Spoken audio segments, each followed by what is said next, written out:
শোনো জনক, আর তোমরাও শোনো। যদি তুমি মনে করো মায়া তোমাকে ঠকাচ্ছে, তাহলে বুঝে নাও তুমি এখনও মায়াকে চিনতেই পারোনি। কারণ মায়া কখনো কাউকে ঠকায় না, ঠকায় শুধু তোমার অজ্ঞানতা। মায়া আসলে কোনো শত্রু নয়, মায়া একটি খেলা, একটি ব্যবস্থা, একটি পর্দা। কিন্তু যে এই পর্দাকেই সত্য ভেবে বসে, সে জন্মে জন্মে লুটে যায়। অষ্টাবক্র বলেন, যে মায়ার সঙ্গে যুদ্ধ করে সে কখনো মুক্ত হতে পারে না, আর যে মায়া থেকে পালাতে চায় সেও তারই দাস হয়ে থাকে। মুক্তি কেবল তারই হয় যে মায়াকে বুঝে ফেলে, আর যেদিন বোঝা হয়ে যায় সেদিন মায়া নিজেই হেরে যায়। মায়া মানে এই সংসার নয়, এটা একটা বড় ভুল। সংসার শুধু দৃশ্য, মায়া হল সেই বিশ্বাস যা তোমাকে বোঝায় এই দৃশ্যটাই সত্য। মায়া তোমাকে বলে, তুমি এই শরীর, এই মন, এই নাম, এই পরিচয়। মায়া তোমাকে বিশ্বাস করায় তুমি অসম্পূর্ণ, তোমাকে কিছু পেতে হবে, কিছু হতে হবে, কোথাও পৌঁছতে হবে। আর যেই মুহূর্তে তুমি এটা মেনে নাও, সেই মুহূর্তেই তুমি ঠকে গেলে।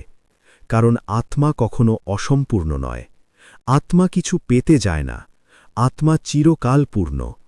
অষ্টাবক্র জনককে বলেন, তুমি যে সংসারকে আঁকড়ে ধরতে চাইছ সেটা তো স্বপ্ন, আর যে স্বপ্ন আঁকড়ে ধরে সে কখনো জাগতে পারে না।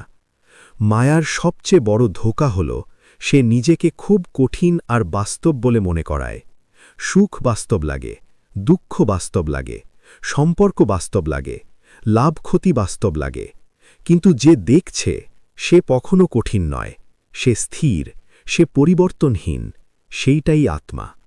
মায়াকে বোঝার প্রথম সূত্র, যা বদলাচ্ছে তুমি সেটা নও। শরীর বদলাচ্ছে, মন বদলাচ্ছে, ভাবনা বদলাচ্ছে। শৈশব গেছে, যৌবন এলো, যৌবন যাবে, বার্ধক্য আসবে। যদি তুমি এগুলো সব দেখতে পারো, তাহলে তুমি নিজেই প্রমাণ যে তুমি এগুলো নও। তবু তুমি এগুলোকেই নিজের সত্য ধরে নাও। এইটাই মায়ার জাল। মায়া তোমাকে ভয়ের মাধ্যমে বেঁধে রাখে, মৃত্যুর ভয়, ব্যর্থতার ভয়, একাকিত্বের ভয়, কিছু হারানোর ভয়। কিন্তু অষ্টাবক্র বলেন, যে ভয় পাচ্ছে সে মন, আত্মা কখনো ভয় পায় না, আত্মা শুধু দেখে। যখন তুমি ভয়কে দেখো, ভয় দুর্বল হয়ে যায়। কিন্তু যখন তুমি নিজেই ভয়ে পরিণত হও, তখন মায়া জিতে যায়। মায়া তোমাকে ইচ্ছার মাধ্যমে দাস বানায়। সংসারের ইচ্ছা হোক বা মোক্ষের ইচ্ছা, দুটোই বন্ধন। কারণ ইচ্ছার মানে আমি এখনো পূর্ণ নই, আর আত্মা কখনো অপূর্ণ নয়। অষ্টাবক্র স্পষ্ট বলেন, যতক্ষণ তোমার ভিতরে কিছু চাওয়া বাকি আছে, ততক্ষণ তুমি মায়ার রাজ্যেই আছো। যেদিন ভিতর থেকে অনুভব আসবে, আমার কিছুই চাই না, সেদিন মায়ার সব ব্যবসা বন্ধ হয়ে যাবে। মায়াকে ঠকানোর দ্বিতীয় সূত্র, সাক্ষী ভাব। সাক্ষী হওয়া কোনো সাধনা নয়, কোনো চর্চা নয়, কোনো চেষ্টা নয়। এটা শুধু একটি শ্রমণ, আমি দেখছি। ভাবনা আসে, আমি দেখি। অনুভূতি ওঠে, আমি দেখি। সুখ আসে, আমি দেখি। দুঃখ আসে, আমি দেখি। যে দেখছে সে আত্মা, আর যা দেখা যাচ্ছে সেটাই মায়া। এই ভেদ যেদিন স্পষ্ট হয়, সেদিন মায়ার প্রভাব শেষ। অষ্টাবক্র বলেন, সংসার ছাড়তে হবে না, সংসার থেকে পালাতেও হবে না, সংসারে ডুবতেও হবে না। এই তিনটেই অজ্ঞান। সংসারে থেকেও অস্পর্শিত থাকা, এইটাই আসল মুক্তি। যেমন পদ্মফুল জলে থাকে, কিন্তু জল তাকে ভেজাতে পারে না, ঠিক তেমনি সাধক সংসারে থাকে, কিন্তু সংসার তাকে বাঁধতে পারে না। মায়া তোমাকে কর্তা বানিয়ে বেঁধে রাখে।